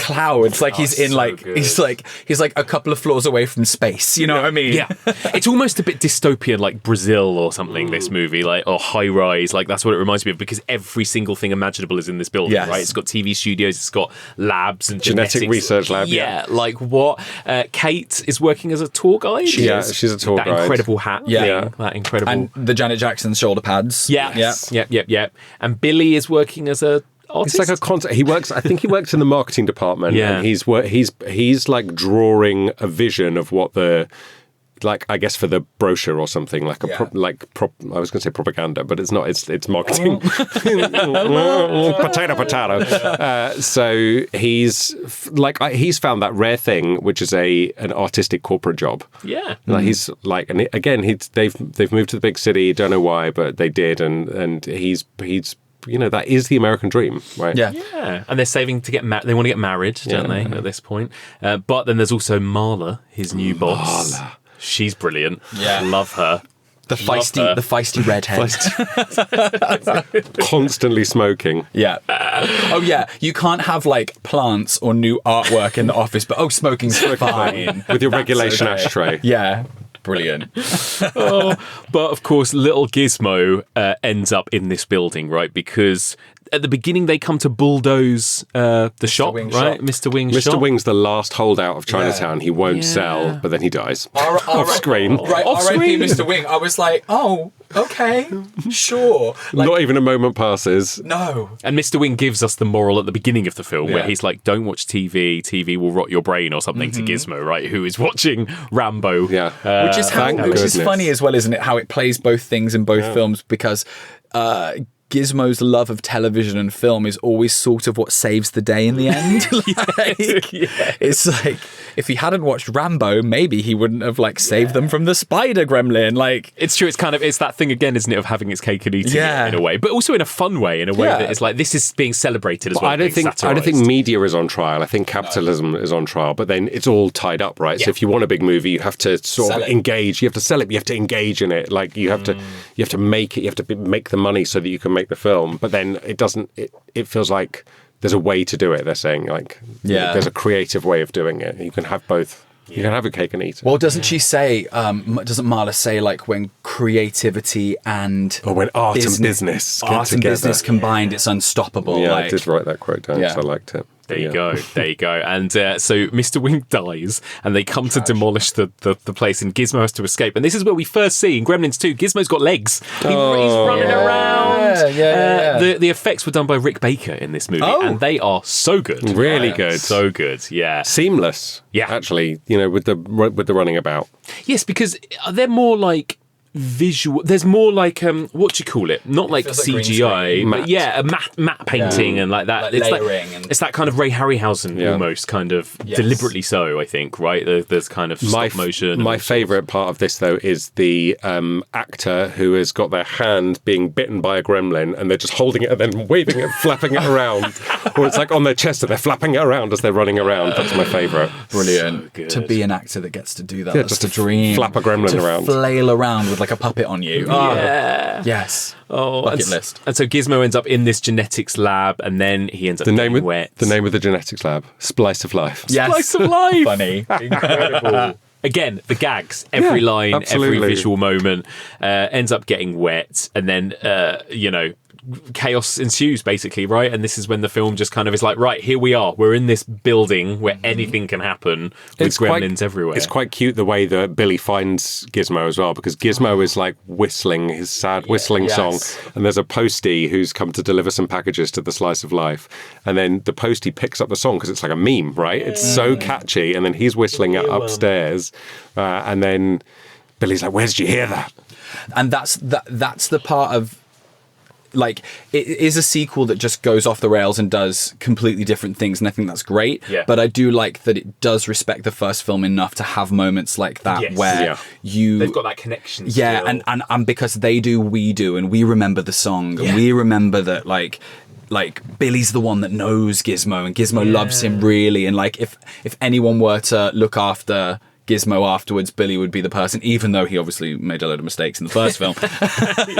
He's learned. He's learned. They're from like them. E.T. and Elliot, aren't Yeah, they? it's They're like, very you that. know, Yeah, they're a partnership, and it's weird that I always forget that the Futtermans come back Yes. in this movie. They just as wanted well. Dick Miller back, didn't they? They just wanted him back. didn't Sure, they, he's basically? in all the Joe Dantes. Oh right? yes. Yeah. Great moment when he goes up against the kind of gargoyle The bat gremlin, gremlin, who's got right? sunblock, so it can legitimately go outside. Which I'm obsessed with. But like, you expect that, and every time I watch the film, I expect that to be a much bigger part of it. And it's Yes. He flies out, is almost immediately defeated, encased in wet concrete, flaps up to the top of a cathedral. Just for the visual gag. Just for That's the visual literally gag of it. turning into a car. That's it. That's all that happens. When really, like, injecting them all with that Yeah. thing would cause a whole nother That's another issue. sequel, but they're like, right? no, we're not going to do that. We're not going to do We're that. going to use the entire thing on this one bat Yeah, gremlin. exactly. Yeah. But I do So love that good. moment where it becomes the gargoyle. I was like, yes, brilliant. So Yeah, cool. I love it. Christopher Lee Oh, as Dr. Cushing Catheter. that's his first name, Cushing. Cushing, of course it is. Of course it is. A reference in every single character name. Dr. Love Catheter. that Christopher Lee did this, though, Yeah. right? Unbelievable. I watched a little bit of the behind the scenes, the making of, and he just looked like he was having the time of his life. He knew exactly what film he was Yeah. making. And he very was having rarely fun. looks like he was having the time of his life in movies. He was famously corpsing. grumpy. He was corpsing, and Yeah. just like the silliness of it. he must have had a great conversation with Joe Dante. Like Joe Dante must have been really reverential. Yes. Because like he's an icon, right? And he would have got all the references. And I think that's the thing, isn't it? Like Joe Dante was part of that generation of filmmakers that just loved cinema, particularly like 50s cinema, right? Yeah. Like Spielberg and all that lot. They grew up on those kind of 50s movies or Roger Corman movies. And I always, there's something about this movie as well that I think visually looks a bit Tim Burton-y at times, right? And obviously Tim Burton was working at this point. Tim Burton often had Vincent Price references, and he's got Christopher Lee, and there's a similar thing. There's like a love, isn't there, I think, for kind of old Gothic cinema and that kind of thing. And that takes you to Grandpa Fred. Yes. So Grandpa Fred is the late night horror announcer who's been, again, just feels like the archetypal Joe Dante character, right? Yeah. So he's the guy who's been introducing horror movies, and it's probably the person that you'd have a relationship with as a kid, thinking about like this person who's going to introduce you to all of these amazing films, and then he's who I want to be when I grow up. Basically. Exactly. You will. You definitely will. I mean, you kind of already are him, actually. But then he's just had his time slot moved to 3 a.m. when no one's going to watch him, and and I love his relationship with Billy as well, and it's not explored because, like you say, the plot just goes out the window about halfway through. But you have that connection. Billy comes in, he's like, "Oh, I've got this little thing that you could maybe use for your show." Like somehow they found each other in Clamped Out. It feels the two like artists. Yeah, it feels like in the studio system. Joe Dante has found Rick Baker or whatever, and they found each other. Like those two artists have like found each other in the big corporate business world. And his character reminded me of Fright Night as well. Like I really thought I Fright think Night. There's a real like with like William Ragsdale and with Zach Galligan. I think they're both like they could both be in these movies playing each other's roles. They have that sort of like quintessential boy next door vibe, and then with his with Grandpa Fred. Yep. Grandpa Fred's character, I feel like He's the vampire hunter he guy. is, and there's a familiarity there already, which is just really nice. Totally, yeah. And then, of course, like this is the other thing about this movie, right? Is that we get all of these this amazing cast and all these great characters, but actually we just get little snippets of all of them, right? Yes. Again, it's quite clever the way it does that. And then so many people. There's like Hulk Hogan, and there's like various different cameos, right? Len Maltlin, the film critic, right? There's a whole film critic like send up at one point. That whole section, I was just like, when I remember first watching it and being like, my brain broke. Yeah. And that was the point at which I was like, oh, because he's a real life film critic. I didn't know that at the time, obviously. No. But then he's doing an on-screen review of the movie Gremlins. So this is Gremlins is a movie in this reality. Okay. Sure. Is it like The Stab? Yes, exactly. Yeah. But we're always going to bring it back. Gremlins. But then it's more like it's New Nightmare, right? Except that we've also got the characters from the original in it. I guess there's that moment as well when we come out of the film because the Gremlins get in the projection booth, right? And then we're in a cinema. But the idea is that it's supposed to be in your cinema that those things are happening. Yeah. And Hulk Hogan talks to all of us. Well, the whole movie opens with like a Looney Tunes sketch anyway, so it does set the tone of like this is going to break the fourth wall and deliver something different. Actually, I've just remembered this happened to me once. So I used to work in a cinema, and once during a screening there was a movie called, I think it was called Conspiracy Theory, like a Mel Gibson film. Is it Mel Gibson? I think Julia Roberts was Julia Roberts, it was called Conspiracy Theory. So this was back in the day when everything was projected. I'm showing my age again. But what happened was during the movie, the film got stuck in the gate, and then the thing burnt through it. Oh, and so wow. it burnt a hole through the film. And the audience sat there for like 3 or 4 minutes because they all assumed it was part of the movie, part of the conspiracy theory film, because everything had got so meta by this point. Yeah. So that I don't know when that film was out, 97? Yeah, Something like that? Which is late peak. 90s. We're so savvy at that point. Everyone's so savvy, exactly. Yeah, and so everyone's conscious of it. But then this happened, and then the film was obviously broken. We couldn't play it anymore. Everyone had to go and get a refund. But yeah, it just struck me like... It's like, do you ever find that sometimes where like you're watching a movie and like the credits start to roll, but it's like the title cards and there's no music and you're like, okay, I'm just going to give it a breath longer. Yeah, exactly. Is this a movie that doesn't have any score, or Is this muted? Yes. Is something broken? What's Absolutely, and I've told this story quite a lot, but when I first watched Host, my internet went down and I just got that buffering wheel. Did you wait? And I sat there and watched the buffering wheel for about 4 minutes. Brilliant. Before I was like, oh, my internet's gone. Like, Yeah. that's not part of the scare. So I was waiting funny. for a jump scare, Ring. you know? Yeah, Skinnamarink. And the beginning of Hush as well, not to spoil that, but like they have that moment with no sound, which is Yeah. clever. Oh, Like, Yeah. Oh, it's so good. But Gremlins 2 is filled with those moments. Yeah, isn't so it? there's a fun. bit in the cinema where then the film breaks down and then you just see the Gremlins as if they're Yeah. like projected, And they're like the shadows, like shadowy. silhouettes. Yeah, but then I've got the DVD. And there's a bonus on the DVD, and there's a completely different home entertainment cut where there's no it doesn't cut to the screen. It cuts to like video effects and buzzy like whatever what do you call that static snowstorm type thing in the shape of Gremlins, and then it cuts to a whole section of a John Wayne film, and there's like 3 gremlins dressed in Western outfits having a shootout, and John Wayne kills 3 gremlins. So it's John, and Hulk Hogan doesn't appear at all. None of that is in it at all. Wow. There's a whole completely different section that I'd never seen before this watch. I think in hindsight, I would have maybe preferred that. But Yeah, it's better. You have to look at Hulk Hogan. yeah, sorry. Yeah. Oh my God. But this is the thing. He was. I don't mean this in a bad way, but it almost was a bit like he was making it up as he went along while filming it with these sorts of things. You know, like sort it out in the edit. Yeah, and you know what? There is just enough plot there, though. Yeah. Like what they do is that the same thing as they do with Snow White in the first is they group all the gremlins together and they've got their plan. Except because it's the sequel, they can't. The plan to like burn them in the sunlight or like blow them up doesn't work, and so they have to use the electricity gremlin to do it. And I do like that there is still that sort of it's not so unhinged that you stop caring, because sometimes when things get really wacky and it's just visuals, I find it really difficult to connect and latch onto anything and to care. Yeah. And you still kind of do to a point. Like it does at least give you like They've banked enough plot early on to then deploy it later. right at the end. Yeah. Yeah. They bring it back again, don't they? Because it easily could have ended on one of those notes where like the projection dies and that's the end of the movie, like Monty Python style, exactly. But it didn't. Like that's just a gag, and then we return to the story, don't we? After that, so yeah, and I love that. So yeah, what is it they do? They decide that they're going to put the electric. Well, they've all come in because the brain gremlin can talk and sing. Oh my God! So he's doing a big musical number So good. in the foyer, and so everyone's come down to join in the chorus of New York, New York.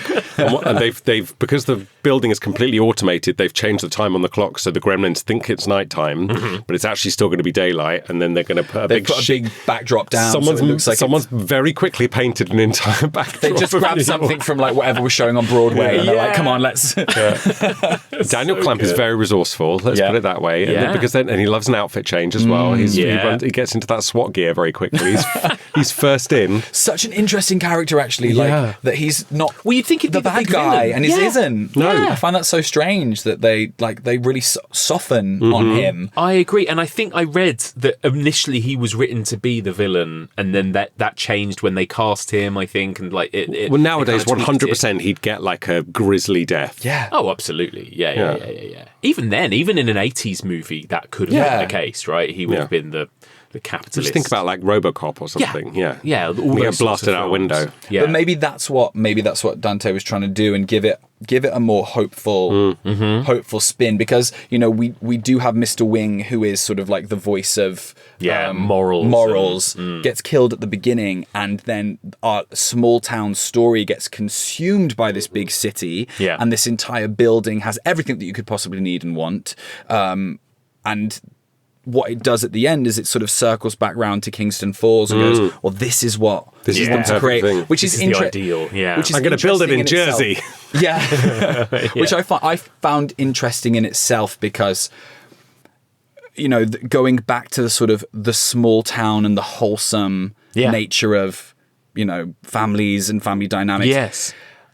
Is lovely, but there's also an element of like, well, actually there's loads and loads of problems with that idea as well, and I can see what it's doing for its time, but for now, and from my sort of my viewing it as a queer viewer, like I find that's sort of that doesn't quite connect to me either, if that's what they're trying to do. Yeah, it's weird that they go, oh, this is a much better reality, this kind of like 50s white picket fence Americana. Yeah. Which is what they were like, making fun of in the first one a little bit. But is it a reality, or is it like, this is the next thing that's going to sell? Yeah. That's his angle. Yeah. It's like people Yeah. are looking to try, like people want to get This away is our from the next big theme city. park Yeah. almost. Which Yeah. he's fucking right about, Yeah. because look at like 80s nostalgia and like Yeah. all of that being and- a whole thing. and look, you we're know- talking about Gremlins, literally. Yeah. We're doing it now. Yeah, but everybody's moving out of London. Like Yeah. everyone's moved out of London and gone burbs. to the burbs. Well, yeah, and that was what happened in Reagan's America, right? Was that it was this like after the wildness of the kind of 60s and 70s, we were like, they were like, let's go back to 50s conservative Yes. values again, and the nuclear Nancy family Reagan, and suburbia and white picket fences again. And it's interesting that we're at the cusp of the 90s and it's still kind of satirizing that message a little bit here, isn't it? Yeah. Well, there you go. Any other? I mean, we haven't really. I mean, there are almost too many set pieces we to can talk get into about, a few right? faves, maybe. Yeah, Like- let's talk about some faves. Like, what? Again, so many set pieces. Any particular faves? Low-key banger for me this time, which I hadn't really anticipated before, was when she gets stuck in the lift and then they're like punching through the metal. and Love, actually, yeah. Grabbing So good, parts of that her bit. legs and arms. It's actually quite scary if you take it at face value. When it plummets, it looks like something out of Labyrinth. Yeah. Yes. That moment. And they- Hellraiser. Yeah, they grab both of her legs and they start pulling them apart and they're like, make a wish. It's like they're going to tear her in half. I'm like, oh my God. Well, it's one of the few. It's interesting. There's one of the few sequences in this film that's actually in the dark. Because so much of it is in Yes, the brightly light, lit. which is. Let's not get into the rules, Alex. Sorry, but like, the's a load of moments Don't where care like anymore. they've got these torches and they're trying to like. That's going to send them away. but they're Torches just, in the shape of the building. Yes, really, really like cumbersome and hard to do, and no one knows how to turn them on. But like, they're also in like these brightly lit offices the whole time, and like the Gremlins don't have any issues. But anyway, it's one of the sequences that's in the dark, and I think that's why it's quite scary. And it's the same. I really do like the spider sequence, and aside from it being spooky and having someone like trapped in like a spider's web, which is like a nightmare, and if that was real, it's the part where all the characters sort of come together and Gizmo saves the day and he's like all Rambo-fied and he's shooting he's made a pencil. bow and arrow out of Yes. elastic bands and paper clips. Yes, I love the use of paper clips in this Yes. movie. Is like he's like using them as like with like a grappling hook and rope, like to get out of like desk drawers and things. There's a Really bit of an cute. almost Die Hard-esque moment as well when he's crawling through the vents as well of this tower block. Like, I love it. It's kind of 80s action movie references in this as well, right, throughout. I love Microwave Marge as well. Microwave Marge. in a cooking show. With all the whiskey or whatever she's cooking. That feels like a little nod to the first one, maybe as well. The kitchen Yeah. scene and all of that. Yes. If we're nodding to the first one, we get a reprise of Kate's monologue. Oh yeah. Let's God, talk about Don't that. mention That's Abraham funny. Lincoln. Yes. Something terrible happened to me on Lincoln's birthday. So that is a really telling moment, I think, isn't Yeah. it? Where it's like we are not just spoofing kind of other genre films, we're spoofing ourselves completely in this. Like we are just completely ripping the shit out of our own franchise here. Like the way that 100%. she starts that monologue about this past trauma, and then the characters just cut her off, and like, one of them just kind of shrugs, right? And it's just like it's They a both gag. look at each other and like roll their eyes. Yeah, it's But so also they're interesting. not letting the fans off the hook either. So my other low key fave in this watch around was when they're all in the control room and Billy's running in like, you can't get them wet, you can't feed them after midnight, and the guy's there like pushing his glasses up, going, what happens if they're in a different Yes, time exactly. zone? Yeah, you Blah, blah, brought blah. that And he's doing all of that kind of stuff. And then as he's explaining it, a gremlin jumps out and like bites him through the neck. And I'm like, so all of you all who complained about the shut the rules, fuck up. you're all in it as well. Like we see you. What if he ate something before midnight and he got like a little bit stuck in his teeth and then Then he swallowed then it, after yeah. midnight he swallows it with that, but he ate it before, so does that count? Really funny. I enjoyed that a lot. Oh my god, yeah, it's so good. Yeah, so it's so like obviously like the first one was such a huge phenomenon. This movie is just responding to its own phenomenon, isn't it? Essentially, But 6 years later is quite a long. It's a long gap, time. isn't it? Well, it's in that weird like, oh my god, it's Joker Folie à Deux again. It's 5 years, right? but it's that. I had no idea we'd be mentioning this movie so much tonight. Me either. But it's not like super quick turnaround sequel. But it's also not. It's been 15 years and everyone's No, been it's not like a clamoring legacy it. It's not a sequel legacy. or- It's No. not. It's sort of in that in between bit of like, oh yeah, that movie. Yeah. I thought it already had a sequel. Yeah. Yeah, it must have felt like quite a while, I imagine, by the Well, time this film aesthetically, came it's out. so different. Like, Yeah. even if it was a return to Kingston Falls, like the difference between 84 and 1990 would have been so different as well. Yeah. Like it looks like a completely different movie. You can, like, the actors have all aged just that little bit where it takes you a minute to sort of reacclimatize. Because I watched them back to back. It took me a moment to reacclimatize to their faces because they look the same. They both look young, but there's just like almost uncanny valley, like Yes. slightly different which you wouldn't have noticed at the time, but because there is such a wide gap, it's a little odd. And I do love it. Like, I think the first one is still my favourite, but I do love that, you know, in the same way that films like Aliens, you get a sequel and you put it in completely its own category, its own kind of genre, like it exists, you know, on its own almost as a separate entity. And obviously it wasn't a box office success, but like it has grown to be like a massive cult favourite, this film, hasn't it? And to the point where, like, I know you shared it earlier, like that famous Key and Peele sketch, right? Like there are references to Gremlins 2 now, and people talking about it and moments and the ideas behind it and everything. So it's become like this massive thing now, hasn't it? I find it hard to choose between them only because of the place that Gremlins 2 holds in my kind of own personal horror story. Well, it's the one that you came to first. Yeah, right? And it's always the one that you grow up with, I think, is your favourite. But also like the practical effects and that was my first exposure. I guess that and Thriller, the video, right? Yeah. That kind of before I'd been able to watch American Werewolf in London or any of those other big, you know, those tentpoles, those touchstones. Yeah. This was it. Yeah.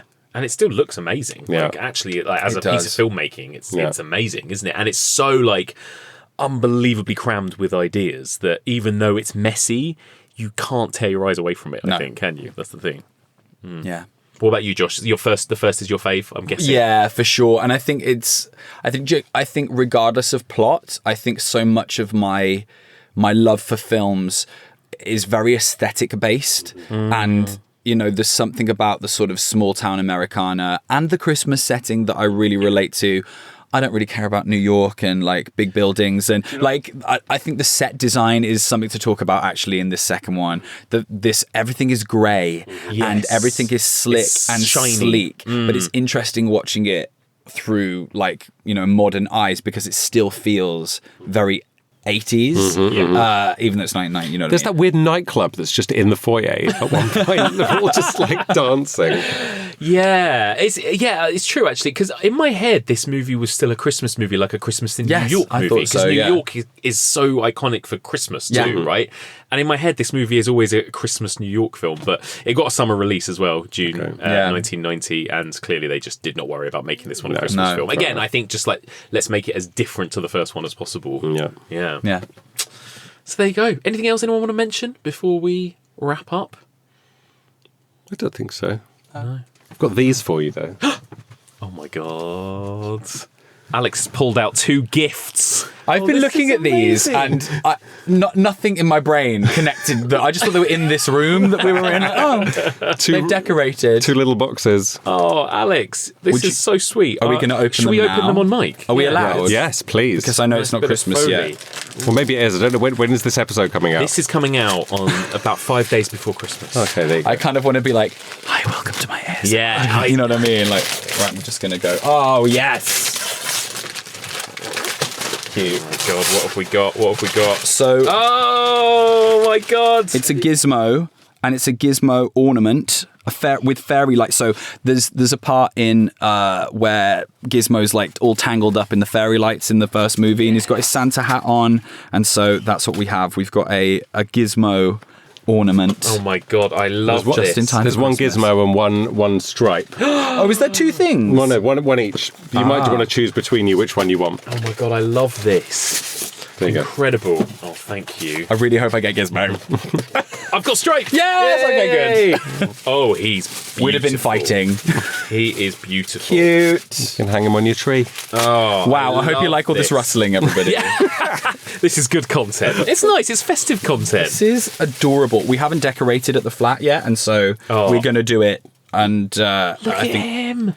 Look at definitely him. going to go. Oh my god. Oh, okay. So you've got Stripe in a These are incredible. Christmas stocking. We'll take some photos and post them online so everyone can see how beautiful. Alex, thank you so much. Happy Christmas. This is so Thank kind. you. I feel terrible. I didn't got get you you guys nothing. No, anything. Nothing. Just being with you is my present. Oh, well, I'll buy you both dinner in a minute. Incredible. Well, guys, thank And you. I'm going to just bring the vibes. You bring the vibe. comedy. Always. Yeah, exactly. Guys, thank you so much. This has been what a Christmas treat. This has been. No, I like it. I'm Keep rustling. Yeah, I'm rustling. Feel sorry while for I the guy talk. next door who's going to listen to it all. Russell Crowe. Yeah. This has been wonderful. Just remind people, if they want to come and find more of your content over the Christmas break, where can they find you both, Alex? You can come and see me. Come find me on Instagram, on Alex J. Ayling. The content I'm making at the moment is a puzzle advent calendar every day. Fun. And so if you want to come and relive my frustration at this puzzle calendar, you can. And Alex J. Ayling on Instagram and Blue Sky. I was going to say, and the amount of stolen IP on that, we might get some Gremlins at some point. Maybe. I hope so. There could be some Gremlins at some point. Yeah, this might be the final year of this advent calendar as they get sued by all the major Hollywood studios. Yes. So let's just enjoy it while we can. Enjoy it while it lasts. Exactly. Josh? You can find me on Instagram, Blue Sky, Letterboxd. It's just my name. Oh, yeah, and Letterboxd. And Letterboxd, yes. At Joshua Tonks. That's it. Fab. Thanks, guys. Merry Christmas. Merry Christmas.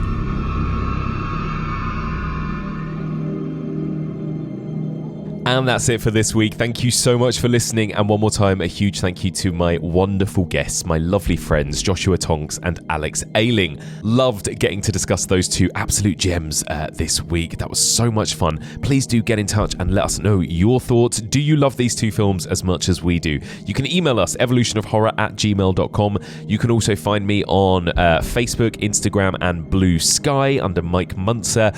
If you want to discuss this week's episode with fellow listeners, you can join the Evolution of Horror Discord or the Evolution of Horror discussion group. You can find this podcast in all the usual podcast places, and if you get a spare minute, I'd be so grateful if you could drop us a little rating and review on your podcast app of choice, as that always really helps us get discovered by new listeners. So on to next week then, and we will be continuing back where we were in the mid to late 2000s for our Nature Bites Back series. Next week, I'm going to be joined by friend of the pod, Empire's very own Ben Travis, to discuss two absolute gems, two films from one of my favourite filmmakers. This one is a double bill I personally have been looking forward to for a very long time. I'm not sure if anyone else has. We're going to be discussing M. Night Shyamalan's The Happening from 2008 and M. Night Shyamalan's Old from 2021.